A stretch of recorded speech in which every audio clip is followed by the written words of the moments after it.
Isang pinagpalang gabi po sa bawat isa sa ating lahat. Amen. Hallelujah. God is good. And all the time, God is good. Hallelujah. Paulit-ulit man nating sabihin, hindi na magbabago po iyon. At hindi po magbabago ang Diyos na siya po ay mabuti. Amen. Magpakailanman. Magandang gabi po sa bawat isa sa ating lahat. Welcome to the Life Giver Church, where new life begins. And magandang gabi din po sa mga kapatid po natin na nakatune in po ngayon sa ating pong FB live streaming. Salamat po sa lagi po ninyong pakikisama sa amin at kasamang mag-aral, kasamang lumalago, no, sa pagkakilala sa ating pong Panginoon at sa ating pong pananampalataya. And I know that we are all blessed this evening na tayo po ay magkakasama po ngayon. Amen. At saan man kayo naroon, pagpalain po kayo ng Panginoon at sumain niyo po lagi ang biyaya ng Diyos na masaganang dumadaloy sa buhay po ng bawat isa sa atin. And we will thank you mga kapatid po natin na manunood pa lang kung nasa ibang bansa po sila. Maring late po nilang mapanood, pero ganun pa man, nagpapasalamat po kami na kayo po ay nagbubukas ng inyo pong damdamin, nagbubukas ng inyo pong buhay, maging ng mga tahanan para po sa gawain ng Panginoon. Amen? Hallelujah. Magandang gabi po sa bawat isa sa ating lahat. So, ngayong gabi, muli tayo po ay mag-aaral ng salita ng Panginoon katulad po ng ating pong ginagawa every Wednesday na alam po nating malaking pagpapala ito sa bawat isa sa ating lahat. Maaring, sabi nga, in quantity, kapag titingnan po sa sanctuaryo, ay hindi po ganun karami, nung katulad ng mga services po natin. Pero ganun pa man, kapag susumahin po natin sa mga naka-online, nakasama po natin mga kapatid, madami din po. No? Parang isang service din po tayo regular na huwag na nating tingnan kung on-site or face-to-face. Pero lahat naman po tayo nakakapakinig ng salita ng Panginoon. So sama-sama po tayo. At ngayong gabi, alam ko po na ang bawat isa, yun po yung layunin ng ating pong pagtitipon. Tayo po mag-aral sa ilalim po ng presensya ng ating Panginoon sa pamamagitan ng Kanya pong salita. Amen? Hallelujah. Ang sarap po magpuri sa Panginoon. And every time we speak the name of Jesus, we magnify His name. There is power. Amen? No, there is power in the name of Jesus. Sabi nga sa ating pong isang inaawit, as we speak the name of Jesus, mountains move, chains are loose, and we are all blessed. Amen? Andun po na kahit po na anong dala-dala natin when it comes to the presence of the Lord, sa ating pong paglapit sa trono ng Kanyang biyaya, nandun po lagi yung kalayaan. At nandun po yung kapayapaan sa ating pong mga puso. No? At hindi po ito pansamantala, kundi mananatili sa buhay po ng bawat isa sa atin. Amen. So ngayong gabi, mag-aaral po tayo ng salita ng Panginoon. Huwag na po tayong haba pa po ng introduction. Let us dive into the Word of God, sabi nga po. At praise the Lord, hallelujah. Masarap pong mag-ministry at masarap pong mag-aral ng salita ng Panginoon. So let us open our Bible. Magandang gabi po pala, Bishop. Magandang gabi po sa mga kapastorang narito. At sa mga pastoresitas, kung ikaw ay nandyan, magandang gabi. At sa mga kapwa natin kamanggagawa. Praise God, nandito po kami ngayon. So, 1 Peter chapter 5, verse 6 and 7. Oh, hallelujah. Basic. Sabihin na basic, basic na narinig po natin at palagi po nating naririnig. And sabi po, ang title ng ating message is, kaninang umaga, ang title ko po rito is, From Bowing to Rising High. Parang pero hindi na iba po eh. So, humbling ourselves, the key to living our best life. So, humbling ourselves is the key to living our best life. Marami pong aspeto, o maraming, sabi nga natin, kaparaanan, o maraming, kung ito yung isang susi, marami pa pong iba. Pero ito po yung gusto ituro sa atin ng Panginoon ngayong pong gabi. It's all about humility. No? At hindi naman natin matatamasa yung best life kung hindi tayo magpapakumbaba sa harapan ng Panginoon. Kung hindi natin tatanggapin kung ano yung Kanyang sinasabi sa atin, ano yung Kanyang mga panukala, ano yung Kanyang kaparaanan para po matanggap natin yung biyaya, hindi naman po natin yun magagawa kung hindi po tayo magpapasakop at magpapailalim sa kapangyarihan ng Banal na Espiritu Santo at ng ating Panginoon.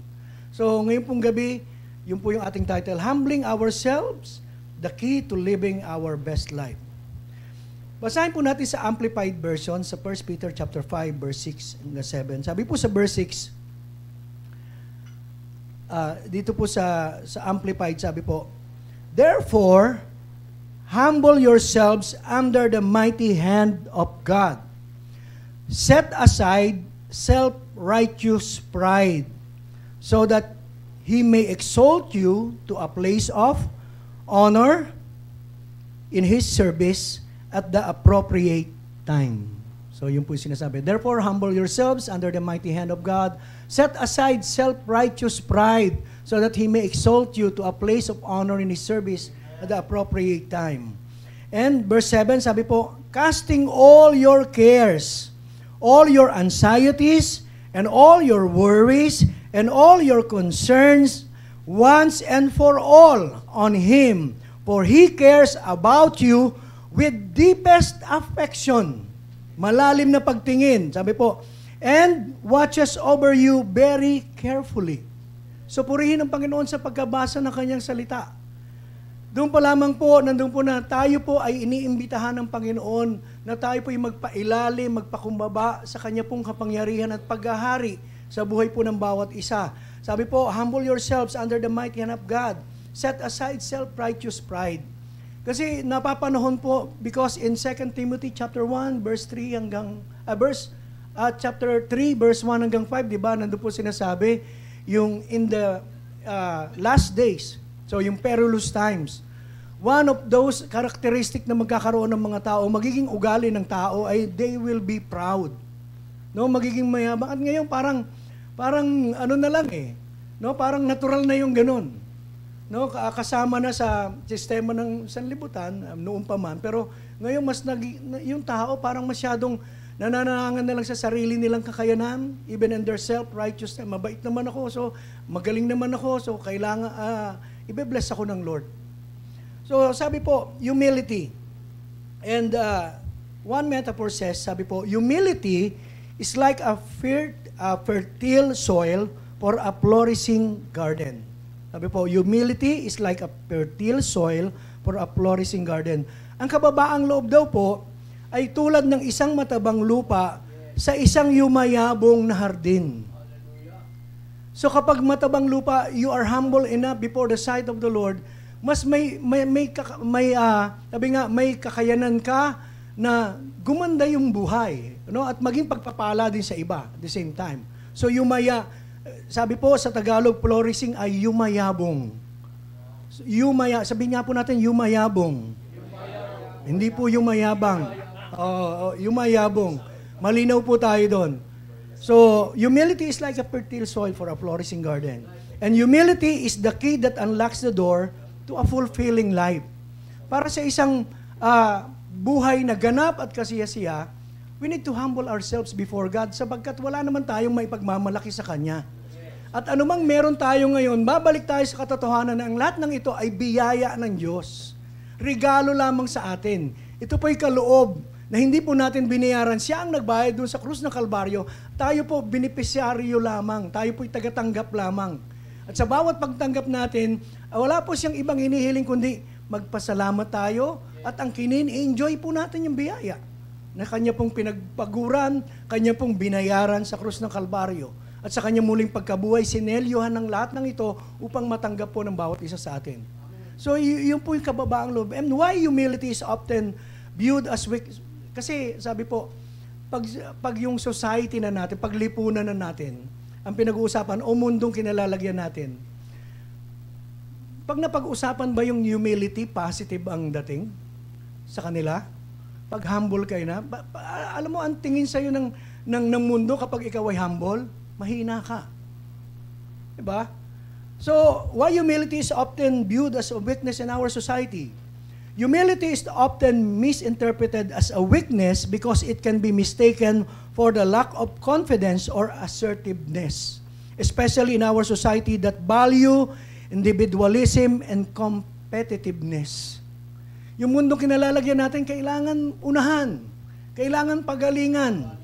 Yan po yung sistema ng mundo na kinalalagyan natin. So tayo po nananatiling nakatayo, it's all by the grace of God. Hindi natin kailangan mag-struggle. We do not have to run in a rat race of life na katulad ng ginagawa ng sanlibutan. Natakbo ng takbo, nagmamadali, at nagpauunahan, nagkukumahog para po pagpalain at tumanggap ng mga biyaya na sila mismo ang gumagawa para sa kanila. Para pagkatapos nilang matanggap, sasabihin nila, ito ay dahil sa aking pagsisikap. Ito ay dahil sa aking galing, pagmamalaki. So ganyan po ang mundo kinalalagyan natin. And humility, nami-misinterpret tuloy. Na sinasabi na, ano ka lang wala ka lang confidence eh. Hindi ka lang assertive, kaya ganyan lang yung buhay mo. Pero sa Panginoon, hindi po yun ang kahulugan ng kababaang loob eh. Kaya maraming tao, nandun po na nagmamalaki. So in such environments, people who are humble might be seen as less ambitious or less driven. Pag nagpakumbaba ka, tahimik ka lang sa isang tabi, memenosin ka. Tapos ang sasabihin sa'yo, kaya ka lang naman ganyan, wala kang ambisyon eh. Kaya hindi ka nakikipagkarera, hindi ka sumasabay sa amin kasi hindi mo kaya.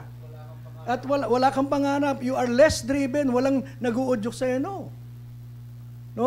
And sabi po, parang sa mundo, di ba yung mga humble, yung karakter, parang Panginoon, di ba? Punta tayo sa Panginoon. Ang Panginoon, hindi naman siya nag-ingay eh. Ang Panginoon, hindi naman siya kinailangang maging sikat at maging yung bang very, siya na, yung pag nagsalita siya, hindi niya pinagmamalaki yung mga bagay na ginagawa niya. Tahimik lang po siya.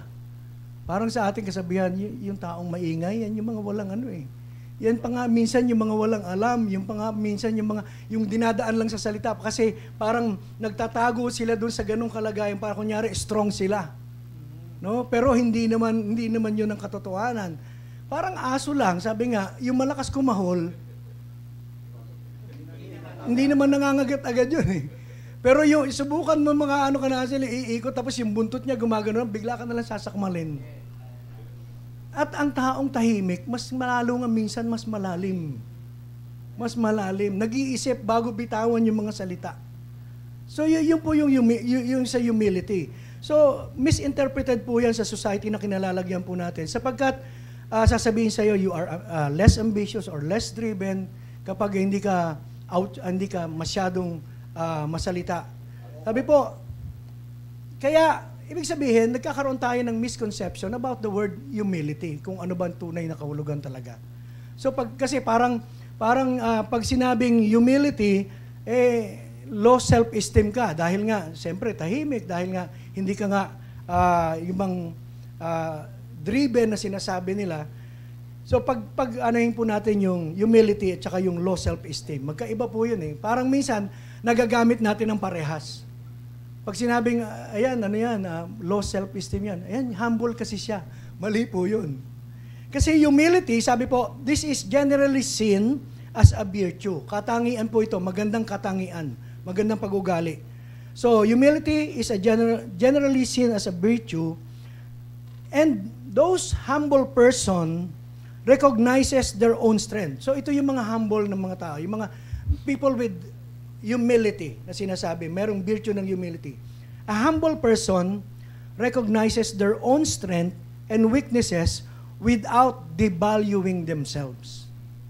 Sabi po, a humble person, yung mga mapagpakumbabang tao, ay kinikilala yung kanilang sariling kalakasan, sabi po, at alam din nila yung kanilang kahinaan, pero hindi nila gagamitin yun para sabihin nilang wala akong silbi, o mahina ako, o mababa ako, kaysa sa iba. So, yung mga humble, alam lang nila yung strength nila, alam din nila yung weaknesses nila, without devaluing themselves. And even, sabi po, even more, they appreciate the value and worth of others. So, hindi lang siya magpapahalaga sa kanyang sarili, kundi pinapahalaga niya at ina-appreciate niya. Sabi po, kinikilala niya yung halaga at yung bang value ng mga taong nakapaligid sa kanya. So, and do not see themselves as superior. Hindi nila tinitingnan sarili na ako mas mataas kaysa iba. Ako mas ako dito. Mas ahead ako dito. Ako mas So, hallelujah. Yun po yung humility. Yung humble person recognizes their own strength, weaknesses without devaluing themselves. Hindi nila minimenos yung kanilang sarili. Pero ito po naman yung ibang sinasabi, low self-esteem. Yung bang mga tao naman na, sabi, sama ka sa ministry, sa music. Alam mong maganda boses, pero sasabihin niya, hindi ko kaya eh. At sasabihin mo, napaka-humble mo naman. Hindi po yun eh. Hindi po humility yun eh. Low self-esteem, this is generally seen as negative state of mind. So, negatibong kalagayan ng kaisipan. They often have a poor self-image. Sila mismo, tingin nila sa sarili na, wala, mababa. And they feel unworthy, incompetent, or unlovable. Di ba, madalas, kapag nagka-counsel tayo, mga pastor, minsan sasabihin ng pastor, alam mo, kasi pakiramdam ko sarili ko, hindi ako worthy sa ganito eh. Sa pag-ibig ng Diyos, hindi ako worthy sa ganito. At saka, sa ministry naman, incompetent ako. Tapos, di ba? Tapos, yung iba nasisira ang buhay dahil feeling nila they are unlovable, kaya yung bang walang gustong maging kaibigan, makipagkaibigan sa kanila. Parang ganun. So, they may consistently view themselves in a negative light and struggle with feelings of inadequacy. Parang laging kulang. Laging may kulang sa kanila. So, iba yung humility, iba yung self-esteem, yung low self-esteem. No? Kasi yung humility, hindi niya ibinababa yung kanyang sarili. He's not devaluing himself. Instead, nandun na alam niya yung kanyang kahinaan, alam niya kalakasan niya, alam niyang gamitin ng tama. So, pati yung mga ibang tao, nagiging pagpapala siya. So, the Lord calls us to humility. Magpakumbaba po tayo sa harapan ng Panginoon, lalo na sa kanyang paghahari. Yamang sinabi ng Diyos, hiwalay sa akin, wala kayong magagawa. In Him we live, we move, and have our being. So, ibig sabihin, lahat ng pagkatao natin, anumang aspeto ng ating pong buhay, anumang kalagayan, sa anumang area, dapat ipasakop natin talaga sa Panginoon eh. No, yung buong buhay natin. The foundation of an abundant life is humility before God. Pag sinasabi natin, ninanais nating maging masagana yung ating pamumuhay, na tayo po ay mamuhay yung sinasabi natin, ito po yung team pa rin natin yung best life. So sabi po, yung foundation po niyan, ay magpakumbaba tayo sa harapan ng Panginoon. Sapagkat hindi naman manggagaling sa ibang tao, hindi manggagaling sa atin yung mga pagbiyaya, hindi tayo ang gagawa ng kaparaanan para dumating sa atin kung ano yung ating inaasahan. Sapagkat kulang yung ating kakayanan, kulang yung ating talino, kulang yung ating kapangyarihan na gawin na tayo po mismo sa sarili natin, tayo po ay pagpalain. Talagang ang Panginoon lang. So, yung passage pong ito instructs us to humble ourselves. And this act of humility is the first step in experiencing the fullness of life God offers. Kaya nga, di ba, nung tinanggap natin ng Panginoon, an act of humility na tinanggap natin, Lord. Alam ko lahat, experience natin yun eh. Kaya tayo tumanggap sa Panginoon, nakikita na natin, yung buhay natin, pasira na ng pasira eh. At kung hindi natin siya i-accept, lalo pang magkaka-windang-windang yung buhay ng bawat isa siguro. At wala na po tayo sa kalagayan na katulad ng yung bang tinatamasa natin ngayon. So humbling ourselves acknowledge God's sovereignty and our need for Him. Kailangan natin ng Panginoon. Kailangan natin ng Diyos. So when we humble ourselves before Him, we are positioning ourselves to receive His guidance and blessing. Kasi kung hindi ka magpapakumbaba, hindi rin siya makakapaggawa ng bagay para i-guide ka niya. Hindi rin siya makakapagsalita sa iyo sapagkat yung mga, di ba, kung magmamalaki ka sa kanya, yung bang, hindi mo papansinin kung ano yung mga tinuturo niya sa iyo. Parang minsan, di ba, sa atin, sa mga tao, di ba, ganyan, sa mga magulang sa anak, kapag hindi nagpasakop ang mga anak, napapariwara eh. No, yung mga paalala natin, nadidiskaril po yung buhay. Hindi naman natin sinasabing ganun lang ang dahilan, pero nandun po na. Pero kung halimbawang magsasubmit, even sa government, even sa ministry, no, kung matututunan lang yung pagpapakumbaba at pag-amin na nagkamali, pag-amin na mas yung ibang sa ibang tao ay yung makakagawa nun, hindi lang tayo, ganyan po sa iba't ibang larangan. Kailangan ng pagpapakumbaba. Kasi yung pagmamataas, sabi po, ayaw ng Panginoon eh. Ayaw ng Diyos sa nagmamataas. And humbling ourselves, nandun po na ina-acknowledge po natin, Lord, ikaw po ang may kapangyarihan, ikaw ang may kakayanan na akayin ako tungo sa isang buhay na ninanais mo. Kaya, Lord, susunod lang ako. Minsan nga, kahit po ang Diyos naman ay, kahit na naririnig po tayo, na minsan gusto lang natin sabihin, pero hindi naman natin ginagawa. Pero ganun pa rin, inaakay pa rin tayo ng Panginoon.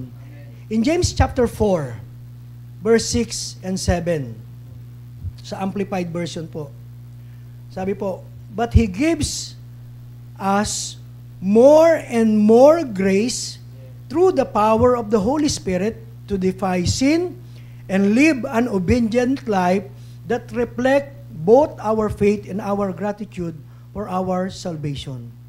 Saan ka nakakita nun?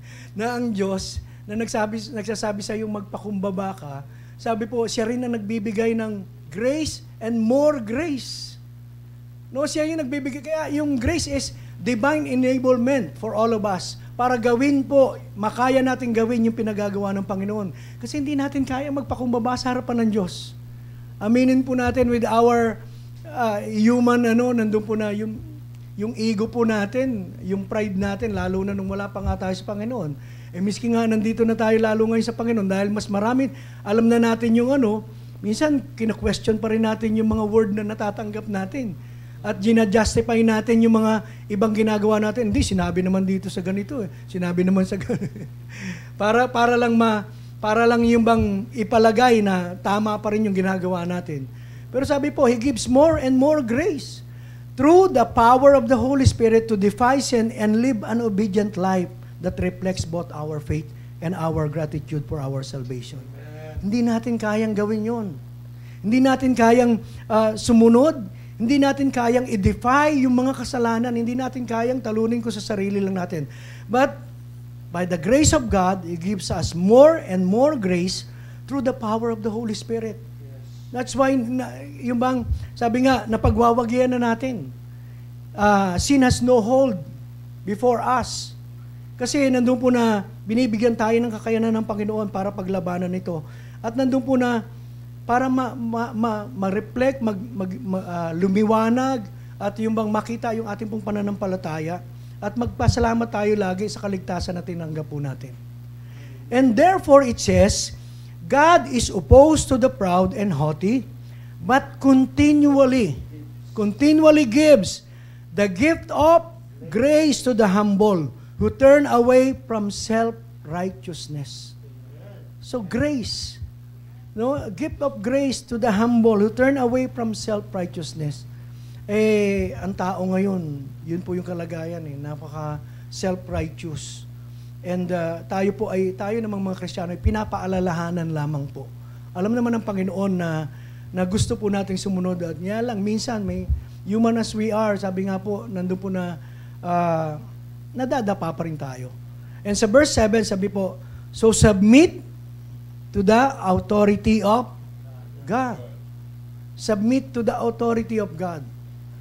Resist the devil, stand firm against him, and he will flee from you. So, hallelujah. Nandun po na tayuan lang natin ang salita ng Panginoon. And He has given us the authority. No, He has given us the authority to defeat the enemy. At defeated na naman yan Pero natutuwa ako na di ba, lagi natin kinakanta dati. Paborito ko po yung pag nagbaback up ako Si Pastor Alex, ang praise leader, I have given you authority. Kasi pag, may chuwari-wari-wap kami sa dulo. And to overcome all of the enemy, to overcome. Yun lang ang parte namin, to overcome. Pero yung praise leader, yun, dinideclare mo, sabi po, God has given us the authority to trample down on snakes and even scorpions, all the works of the enemy. Amen? And God has given us the victory. Binigyan na po sa atin. Kaya lang, ang kailangan sabi po, submit to the authority of God. Kasi hiwalay sa paghahari niya, hiwalay dun sa mga prinsipyong inilatag niya, at hiwalay sa grasya ng Diyos, wala pong pupuntahan ang buhay natin. Mananatili, sabi nga, nasa relihiyon lang tayo, ganun lang, mamumuhay lang tayo ng paulit-ulit. Ganun na naman, pero talagang hindi totoo yung nangyayari pong pagbabago sa atin at nandun po na kung hindi tayo magsasubmit, lagi lang tayo magko-confess, Lord, thank you for the best life, pero hindi naman nagmamanifest. And best life is not just having, yung bang sabi nga, alam naman natin na hindi lang material na bagay. Pero yung bang we are growing from glory to glory, nagmamature na tayo. Wala pa namang mature na sa atin, we are maturing. No? We are in the process. Pero ganun pa man, kasi iba dinideclare, hindi, matured na ako. No. Lahat tayo, wala pa, sabi nga ni Pablo, wala pang ganap. So, ibig sabihin, we are not matured, we are still maturing. We are still in the process of maturing. Until such time na dumating na tayo siguro sa langit. So, this humility opens the door to a deeper relationship with God. Hindi lamang po na magkakaroon tayo ng pinakamainam, ganap na pamumuhay, matagumpay na buhay, kundi nagbubukas po ito sa isang mas malalim na relasyon sa Panginoon. At yun po yung pinakamainam, yung magkaroon tayo ng malalim na relasyon sa Panginoon at maunawaan natin, hindi naman sa isang upuan, maunawaan mo yung biyaya ng Panginoon, yung mga pinag-aaralan natin ngayon. Di ba? Bigla na lang dumadagdag. And habang pinag-uusapan natin, habang tayo po yung nag-aaral, bigla teka, ano yun ngayon ko lang narinig, pero dinadaanan na no? Pero bagong revelation. Press grace every day na dinaranas po ng bawat isa sa atin.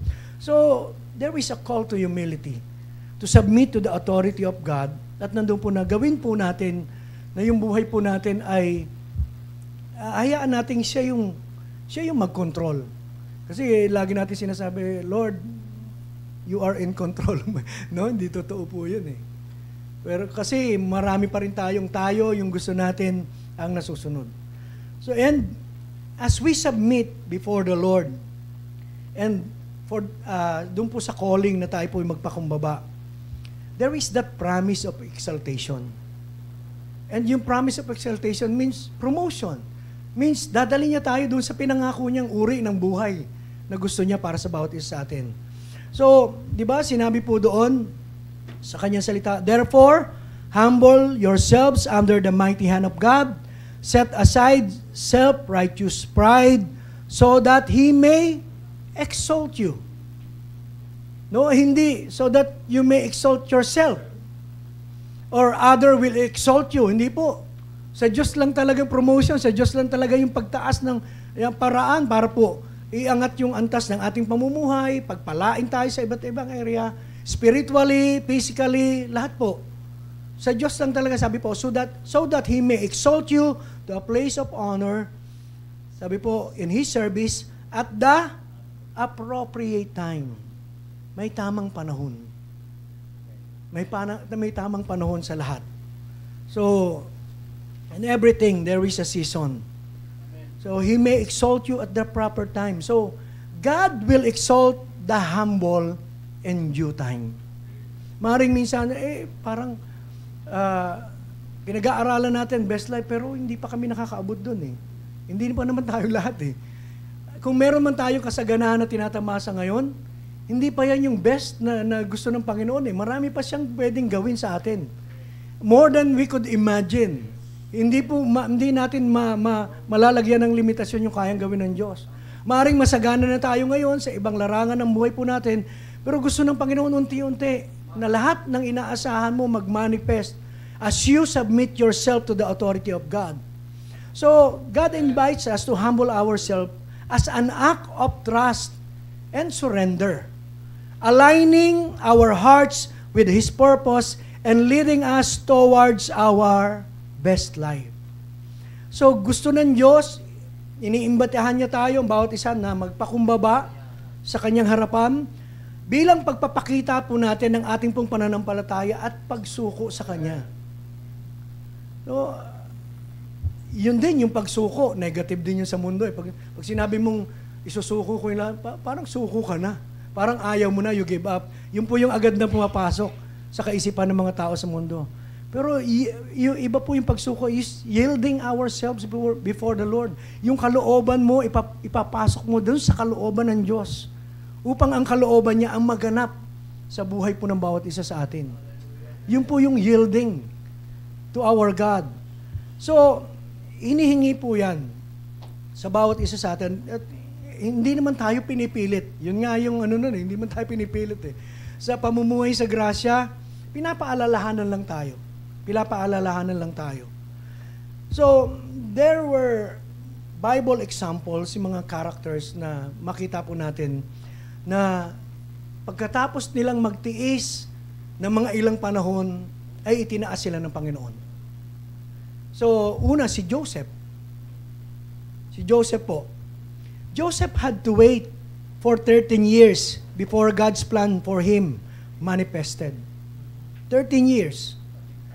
Bakit po? Because he was sold into slavery around the age of 17 po. Doon po sa Genesis chapter 37 verse 2. And became vice-regent to the Pharaoh when he was 30 years old. So, sa Genesis 41 po yun, verse 46. Nakalagay po naman doon. Specific yung edad. So, he served with Potiphar and spent time in prison. Marami pong pagkakataon na nahirapan po siya. So, almost sa ganung panahon, 13 years. Kailan mo hiningi yung hindi dumadating at naiinis ka na kasi pinag-pray ko kahapon, hindi dumating kanina. No, parang di ba? Sobra na mga, although God can do that, amen? Kayang gawin ng Diyos yun. Bakit hindi? Di ba kaya niyang gumawa? Pero, meron pong itinuturo ang Panginoon eh. Through the life of Joseph, makita po natin 13 years siya nagtiis. But despite the hardship, Joseph remained faithful and patient, ultimately seeing the fulfillment of God's promise to him. So sa pamamagitan po ng yung paghihintay po niya, despite the hardship, alam naman natin yung buhay ni Joseph eh. Napag-aaralan po natin madalas yan. Biro mo, ang hirap po. He was sold to slavery. Nandun po na yung kanya, di ba, tinilakuran siya ng kanyang halos pamilya na, mga kapatid. At nandun po na abot-abot po yung hirap na kanya pong dinanas. So, it is important to note that those years, hindi po ibig sabihin yung 13 years na yon idle years o wasted years para kay Joseph. Kasi pag titingnan mo, naalipin siya, tapos nahirapan siya. Para sayang yung buhay niya. Nasayang ba? Hindi po. Sabi po, it is important to note that those years were not idle years. Joseph was growing, Joseph was learning, and Joseph was maturing in faith during those times. Dahil kung hindi siya mature, hindi niya mapatawad yung kanyang pamilya. At yung pinagdaanan niya, sisisihin niya ang Diyos. Di ba? Sisisihin niya ang Diyos kasi, ba't mo ako pinagbili? Ba't mo hinayaan na yung mga kapatid ko maging ganito? Bakit pinagdaanan ko lahat ng yun? Nakulong ako. Tapos pinagbintangan ako sa isang bagay na hindi ko naman ginawa. Pero sabi po, Joseph was growing, learning, and maturing in faith during those times. Kaya mga kapatid, kung tayo man ay dumadaan sa mga pagsubok, humble yourselves before the Lord. Submit to His authority. At hindi po sayang yung mga ilang taon na sinasabi na parang yung pinagdaanan na, actually nga, sa ngayon, wala naman tayong ganun na pinagdadaanan na katulad nun sa kanila na hirap eh. Sa atin, malamang yung katulad lang ng mga problema ng maraming tao. Pera, salapi, atik, datong. Di ba, ganun na yung pinaka-primary. Pero ibig sabihin, may mga iba't ibang problema ba? Pero kung ikukumpara sa buhay ni Joseph at that time, masakit po yun, lalo na medyo sa murang edad, di ba, ganun na nangyari sa kanya. Naka-experience siya marami. Pero hindi niya kinoconsider na wasted years po yun, or idle years. Because, alam niyo po, yung mga pagsubok po yan, paraan, magiging daan para po sa atin na tayo po ay lumago sa ating pong pananampalataya sa Panginoon. Although hindi naman yan binibigay specific for that matter na tayo po ay lumago. Para namang sasadyain niya, hindi po. No, para tayo po ay matuto. Kasi doon sa pagdaan na yon, doon po makikita what we are made of. As Christians, lalo po tayo pag dumadaan sa pagsubok, doon nakikilala kung tayo po ba ay may natutunan sa mga salita na ating pong narinig, natanggap po natin, pinamumuhay ba natin? No? O ginagawa ba natin? We live out the Word of God? Kapag hindi mo gagawin, parang nasayang nga. Nasayang yung mga panahon. Pero kung katulad ni Joseph, he was growing, learning, natututo, and maturing in faith during those times. And, hallelujah, bakit po kaya nakayanan niya? Sabi po sa Genesis 39 verse 2, sa Good News Translation, the Lord was with Joseph and made him successful. Who made him successful? Sarili niya? God. Kapag ang Diyos ang nagbigay sa iyo ng pagtatagumpay, ano tawag doon? Grace. Di ba grasya yon? Na si Joseph, ang ginawa lang naman niya, sumunod sa proseso. Yun yung buhay na nakalaan sa kanya nung at that time. Ini-enjoy niya lang everyday. Pero sa lahat ng pagkakataon na dumaan man siya sa kahirapan, dumaan man siya doon sa masasakit na bahagi ng kanya pong buhay, sabi po, the Lord was with Joseph. And the Lord is with us. Hindi tayo iniiwanan, hindi tayo pinababayaan. Amen? Kaya naman, natututo tayo. No? At enjoy lang natin. Pero wag nating daanan natin, siyempre. Pero as we pass, doon po sa mga testings, sa mga trials, sa mga troubles, ito po yung katotohanan. The Lord is with us. Hindi niya tayo pababayaan. And more grace upon grace will be given unto us. At sabi po, He made him successful. No? Sa kabila ng lahat, God made him successful. He lived in the house of his Egyptian masters and maraming nangyari. That's why hanggang ngayon, alam natin, kilala natin si Joseph. Si David, hindi po sinabi kung ilang taon siya naghintay, wala pong specific na explicitly mentioned doon po sa Bible kung nandun po na ilang taon bago naganap sa kanyang lahat. Pero however, there are periods of waiting and preparation in David's life. Marami din pong preparation. Marami po talagang paghihintay din si David para maganap yung kalooban ng Diyos sa kanya. At may itinuturo ang Diyos sa bawat isa sa atin. He was anointed as future king by Prophet Samuel when he was a shepherd boy. Siguro around yung age niya is 17 din. David had to wait approximately parang 14 years before he was officially became a king. So matagal na panahon. At alam nyo naman po, alam natin yung istorya ni David na marami siyang kahinaan. No, bago siya yun lang ang irony. Yun lang yung pero he was a man after God's own heart. Pero nandun po na yung klase ng uri ng buhay nung bago siya maging hari. Hari na nga siya. Nandun po na marami po siyang di ba? Na sablay pa rin. Pero ganun pa man, nandun po na during those times, David faced many trials including, sabi po, nagsiserve siya kay Saul, in Saul's court, at nandun po na fleeing from Saul's attempt to kill him. Ang dami niyang pupunta siya sa mga yungib, sa mga kuweba, nagtatago. He ran for his life kasi merong threat. No, ang dami. Siguro kasama na po yung mga, katulad ng mga dinaranas natin, may mga pagkagutom minsan. Although sabi nga, talagang maraming tapat siyang lingkod, nakasakasama siya. Those years of waiting, katulad ni Joseph, were not wasted. Because there were periods of preparation, growth, and character development. Hanggang sinabi ng Panginoon, he was a man after God's own heart. Sapagkat natutunan ni David na umasa na lang sa Panginoon. No, na laging hinahanap niya yung bang counsel ng Lord. Laging inaamin niya sa kanyang sarili na hindi niya nakaya. May mga times na gusto niya nang sumuko. Pero dahil po katulad ni Joseph na sumasa kanya ang Panginoon, David learned to trust God's timing and rely unto God on His guidance. Di ba, lagi pong, kapag may problema mababasa mo sa Psalms, he inquire of the Lord.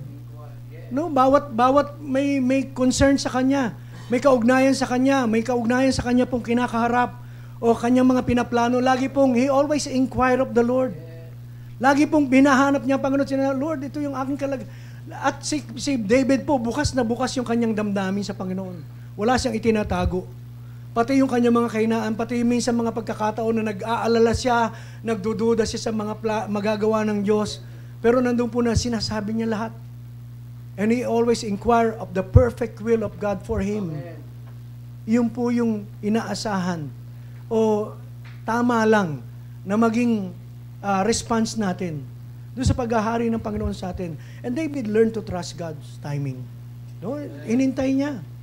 Hindi, di ba, kung siya ay pinangakuan, inanoint na, ikaw ay magiging hari. Parang gusto mo, di ba? Kami, nagbibiro lang kami pag sinasabi namin, gusto na namin maging senior para may discount. Pero yung sabihin, pero mahihintay namin yun. At yun naman ang mangyayari talaga. Praise God. Hallelujah. Ganda ng puso nila na they wait for God's timing. At mga kapatid, yun po yung inaasahan sa atin ng Panginoon. Nandun po na, opo, tayo po ay maghintay, matama, at maghintay tayo ng may pagpapasensya. Yung ugali na kung saan nagtitiis po tayo. Hindi nagtitiis in a negative as ng word na yun,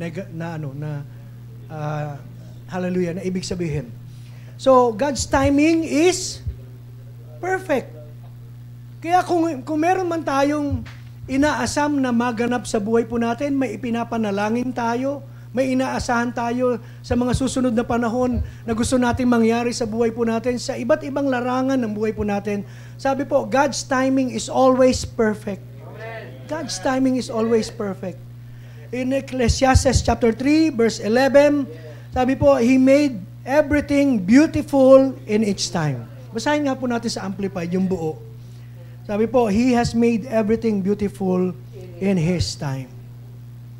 Praise the Lord. Kasi maganda pong basahin. Sabi po, He has made everything beautiful and appropriate in its time. Kasi minsan may panahon, may mga bagay na dumarating hindi appropriate sa panahon. No, yung mga pinilit natin, tayo yung gumawa ng diskarte para mangyari, siyempre, ano kalalabasan? No, hindi natin maano yung kalooban ng Panginoon, matatamasa. So, He has also planted eternity, a sense of divine purpose in the human heart, a mysterious longing which nothing under the sun can satisfy. Meron tayong mga desire sa puso eh. May gusto tayong mangyari. Pero alam niyo po kung sino lang makakasatisfy, sinasabi po doon. Sabi po, in the human heart, a mysterious longing which nothing under the sun can satisfy except God. Except God. Yet man cannot find out, comprehend, grasp, hindi po natin maunawaan daw what God has done, His overall plan. Minsan nakikita mo, ito yun. Pero nung minsan maganda, simula, yung pala kailangan pang dumaan sa medyo liku-liku na konti. Para ma-enjoy mo ng gusto yung blessings na nandun sa dako. Pero medyo may parang, di ba, may opposition ng konti. Pero sabi po, what God has done, His overall plan. So may overall plan ng Diyos. Just be patient. God's timing is perfect. And I know na lahat ng dinidesire po ng bawat isa sa atin, sa spiritual man yan, material man yan, no? In the natural, sabi po, hindi lang natin maunawaan. No? Sabi po, His ways are higher than our ways, and His thoughts are higher than our thoughts. Yung kaparaanan ng Diyos, iba sa kaparaanan natin. Kaya hindi natin ma-comprehend. Wala po namang nakakaabot na nakakataho, sabi po, ng iniisip ng Panginoon. Pero sabi nga po, just put your complete trust in Him, submit to His authority, to His lordship upon our lives. Sabi po, His timing is perfect. Mai-enjoy natin yung biyaya. Nang wala pong struggle, talagang i-enjoy mo lang. As in, you will enjoy the blessing.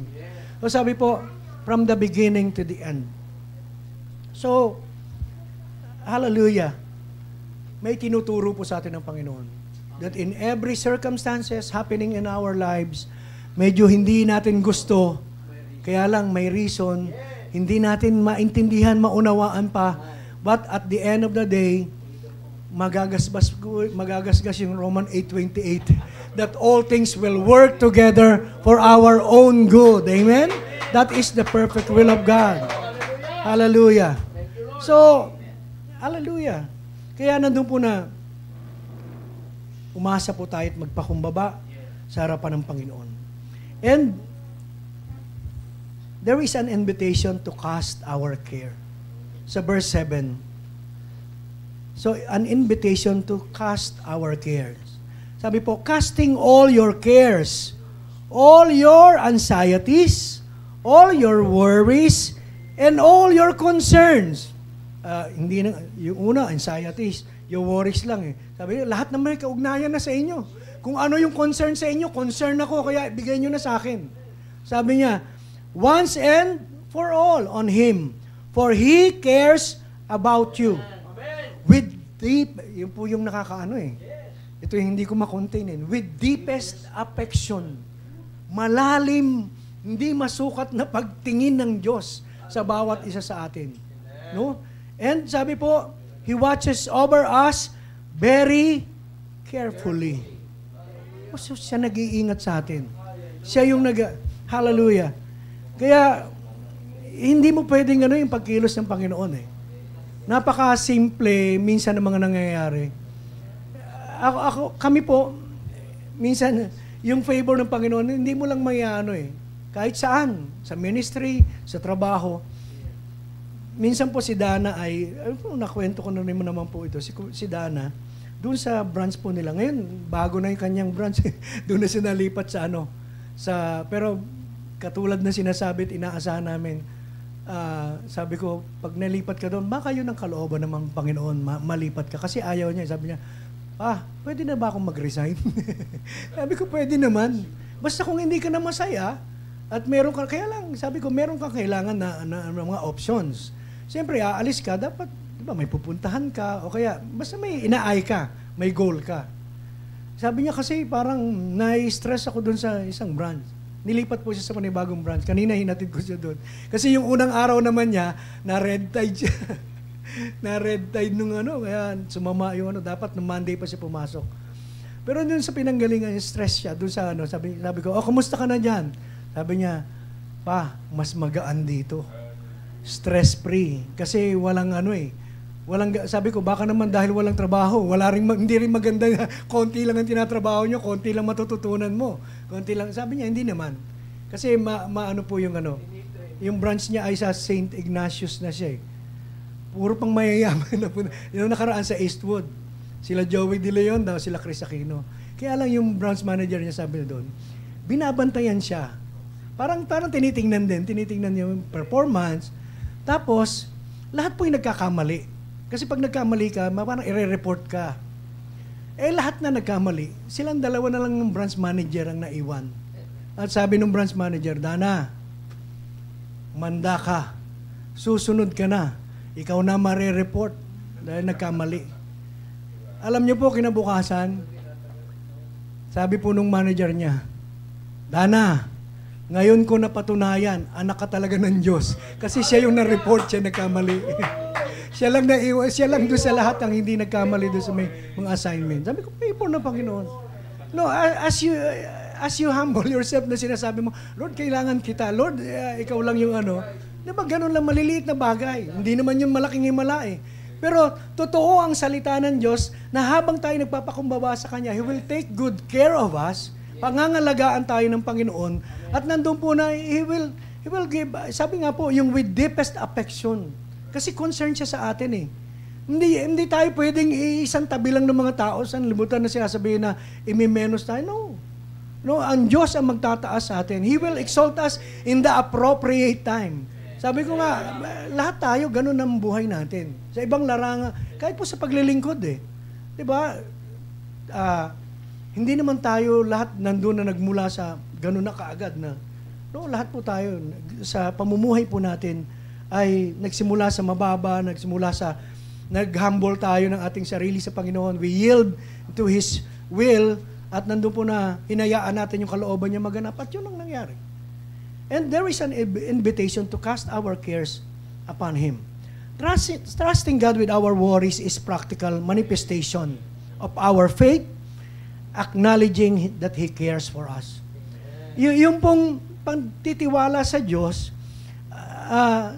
doon sa ating mga problema, mga kinakaharap, mga pag-aalala, mga disappointments po natin, ay practical manifestation ng ating pananampalataya. Na sinasabi natin, hindi natin kaya, hindi ko kayang gawin ito para sa akin, hindi ko, sa akin, kaya Lord, ikaw, alam ko, mas makapangyarihan ka. Alam ko, mayroon kang kakayanan. Alam ko, kaya mong gumawa ng himala, kaya sa iyo ako magtitiwala. Manifestation of our faith. And acknowledging na, alam ko namang mahal na mahal mo ako, Panginoon. Knowing our identity before the sight of the Lord gives us freedom, gives us a stress-free life na hindi na tayo mag-aalala. Alam nating merong nag-aalala para sa atin. At yung mga bagay na, sabi, wala namang nababago kapag nag-alala tayo eh. No, kapag nag-doubt ka sa magagawa ng Diyos, kapag na-stress ka, wala naman tayong magagawa eh. No, hindi naman pwede na madadagdagan lang lalo nga yung stress, no? Pero ganun pa man kapag atin itong isinuko sa Panginoon, nandun po na meron tayong Diyos na mabuti sa lahat. Diyos na makapangyarihan. Diyos na nagpo-provide ng lahat ng ating pangangailangan at hindi siya magkukulang kailan pa man. No? At madarama po natin yung pag-ibig ng Panginoon sa bawat araw. So, casting our cares, this is not an act only to liberate us from the burdens of our anxiety. Yung casting our cares, yung pagtitiwala at pagbibigay natin ng ating mga problema sa Panginoon, hindi lamang naman po ito magpapalaya sa atin para sa pag-aalala eh. But also, it strengthens our faith as we witness God's provision and care. Habang nagtitiwala ka sa Kanya, kikilos mightily ang Panginoon na pakikita sa iyo yung Kanyang kapangyarihan. And as you see, as you witness yung God's provision, yung God's manifested power sa buhay ng bawat isa atin, di ba lalong nadadagdagan yung ating pananampalataya? Kaya ano man ang dumating, alam ko, nilagpasan ko na yung nakaraan, napagwagihan ko na, at kung ano man itong kinakarap ko ngayon, mapagwawagihan ko pa rin. Because my God is an overcoming God. And also, ako na nakipag-isa sa Kanya, ay overcomer din. So, I don't need to worry. Hindi ako hallelujah, hindi ako madidepress, hindi ako mangangamba. Minsan, we do not want to judge others, di ba, yung mga pinagdadaanan. Lahat tayo may pinagdadaanan. At meron yung iba nanghihina. At marami po yung depression, dumarating lahat. Pero kung hindi mo alam na depression pala yun, hindi ka maano. Alam niyo po, lagi ko po sinasabi, parang, di ba, pag narinig ko po yung mga halos near-death experiences nung nagkaroon ng pandemic, ako po personally naranasan ko eh. Naranasan ko din po, kaya lang hindi ako very vocal na dahil sabi ko, parang mas malala yung sa kanila eh. Kasi malapit na silang mamatay. Sabi ng Panginoon sa akin, bakit hindi ka ba muntik mamatay? Kasi hindi ko rin lang pinapahalata. Minsan nakikita, ang nangyari po kasi nun, di ba, nagpa-massage tayo. Alam niyo naman yun. Tapos, di ba, parang hindi ko malaman kung bakit kinabukasan, sumakit na yung katawan ko. Tapos, kasagsagan na po yun ng sumusunod-sunod na yung na COVID. Minsan may assignment po ako na pupunta ng bangko. Pero umaga pa lang po, nilalagnat na ako at 40. 40 yung So, ang ginagawa ko lang po, di ba, tinututukan ng dati lagi pagpunta ng bangko eh. So, ang ginagawa ko, nilalagyan ko ng alcohol. Tapos pag sabi ko, parang mababa yung rehistro niya doon sa So, pwede. Pero alam niyo po, unti-unti, yung sinasabi ko na nga sa kanila, Ate Shirley, paghapon, ganun din. Sabi ko, bumalik ba yung pagkahika ko? Sabi kasi nila, yun ang kinatakot ko. Kasi nung grade 4 lang ako nawala ng hika eh. Nung nagbabasketball na ako, tsaka tumakbo ko ng track and field sa school. Pero sabi, nung hindi ako makahinga nung gabi, doon ako sa sopa lang nakahiga nun eh. Sinubukan naming mahiga doon sa taas namin, yung dating iniga namin na may Uratex na foam. Hindi ako makahinga lalo, parang hinahanap ko. Pero unti-unti, yung lahat ng yun, parang experience na sabi ko, Lord, nagtanong din naman ako eh, mamamatay na ba ako, Lord? Pero ang hirap po kasi huminga. Although nakakahinga ako, ayoko lang magpahalata. Pero sabi ko, hindi naman to kasi COVID dahil hindi naman nahahawa sila eh. Kaya lang, ano po, parang somehow siguro yun na yung panahon ng depression para sa akin na yung worry na nagtatanong ka na. Pero hindi nagtagal. Hindi siya nagtatagal dahil kinukontra mo ng Word of God. Kumakapit ka doon sa sinasabi ng Panginoon, Lord, hindi ito ang hindi magiging patotoo ito kung dito ako matatapos. Diba parang ganon? So kung lalala itong kalagayan, pero alam niyo po, sabi ko, yun na pala yung depression na dinadaanan ng ibang So ibig sabihin pala, dinaanan ko na, pero bakit naman hindi? Siguro po, it's all about yung natin, yung kaugnayan sa Panginoon, and how we hold on, we embrace the Word of God, panampalatayaan na natin. Siguro yun lang po ang difference. Pero ibig sabihin, pwede pala na kapag pinaniwalaan mo yung kanyang salita at hindi ka nagduda sa kanyang magagawa sa buhay mo, lalampasan natin lahat So kahit tulad nung inaawit kanina, di ba? In the name of Jesus, yung sa family natin, yung mga depression, yung mga stress, hindi. It will nandun po na hindi po mananatili sa atin. Kaya nandun po na it liberates us from the burden, not only liberates us from burden of our anxieties, but also strengthen our faith. Kaya pag dumarating naman yung ganong karanasan, sa mga susunod na panahon, alam ko na yan. No, hindi na tumatalab sa'yo ng basta-basta, oy, diablo, alam ko na. Alam ko na yung aking kalagayan sa harapan ng Panginoon. Alam ko na yung and kapag nasa Panginoon ka, you humble yourselves before the Lord, you are so content. Yung bang kontento ka na hindi rin nila maiintindihan. Kontento ka sa ganyang kalagayan hindi ka na, di ba, parang gano'n. Hindi ka lang, katulad no kanina, yung hindi ka na nangangarap o hindi ka na driven. Hindi po You just expect God to move on your behalf. Lord, patunayan mo nga sa kanila. Patunayan mo nga sa kanila na yung sa buhay ko, maging patotoo doon sa ganong kalagayan na ikaw lang talaga yung pag-asa ko. Ikaw lang talaga yung pagmumulan ng lahat ng biyaya na maaari kong matanggap. In Psalms 55 verse 22, sa ESV, sabi po, so here's what I've learned through it all. Sabi po, Psalms 55 verse 22, sa ESV version po, English Standard Version. Maganda pong basahin po natin. Kung meron po. Cast your burden on the Lord and He will sustain you. He will never permit the righteous to be moved. Pero sa TPT po pala, sa TPT po, version. Yan po yung madalas po nating nababasa. Sa The Passion Translation po, sabi po, so here's what I've learned through it all. Di ba? Yung mga pinagdaanan na, through it all. Leave all your cares and anxieties at the feet of the Lord and measureless grace will strengthen you.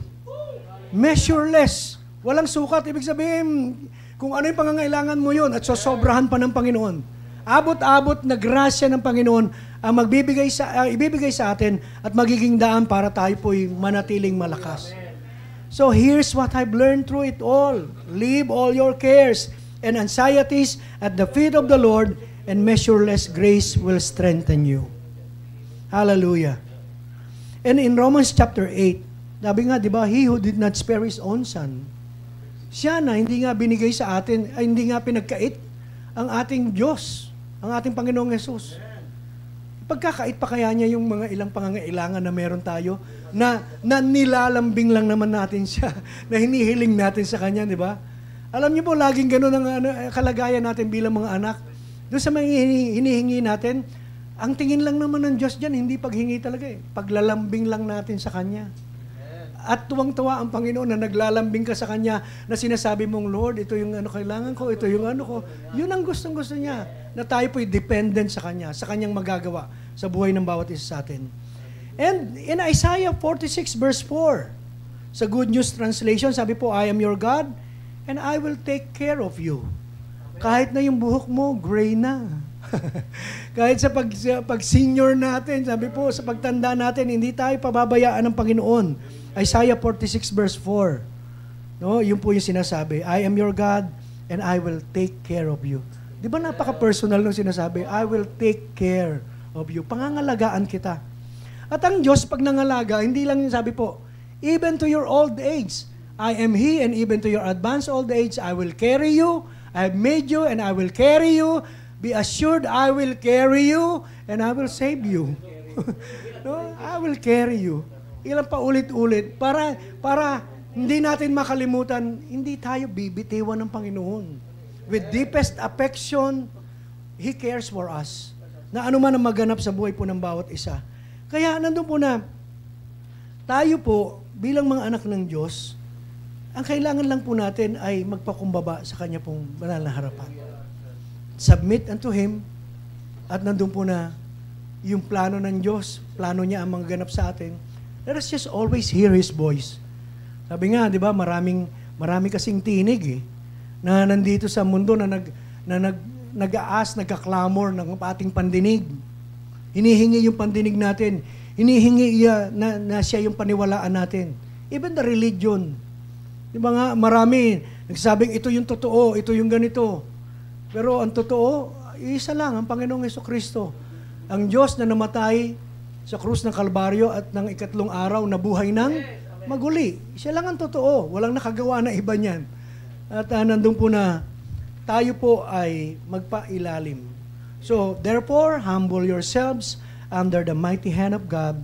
Set aside self-righteous pride so that He may exalt you to a place of honor in His service at the appropriate time, casting all your cares, all your anxieties, and all your worries, and all your concerns once and for all on Him, for He cares about you with deepest affection and watches over us very carefully. Hallelujah. Amen? Pwede po palakpakan natin ang Panginoon. And let us just come before the Lord. And hallelujah.